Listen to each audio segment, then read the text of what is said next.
নমস্কার, আপনারা দেখছেন সলিল বাগচির ভিডিও স্মিথ গাঙ্গুলি প্রোফাইল।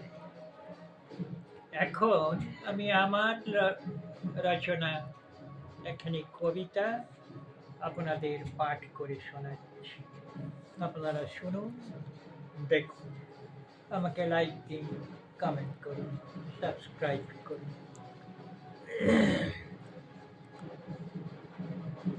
কবিতার নাম কাজ। জীবন নদীর জোয়ার ভাটায় বারে বারে ওঠানামা, কখনো প্রেম, কভু প্রেমহীন, আবার কখনো থামা।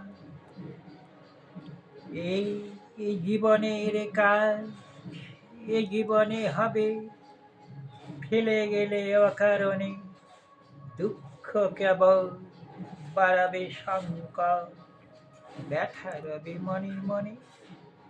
প্রতিদিন আকাশেতে উড়ে যায় পাখি খাবারের সন্ধানে, আবার ফিরে যে কুলায় গধূলি বেলায়, এ যে তার কাজ। পৃথিবী সচল মহাশূন্যের মাঝে ঘুরছে নিয়মে, আমরা সবাই চলেছি কেবল নিজ নিজ কর্ম খুঁজে। নমস্কার।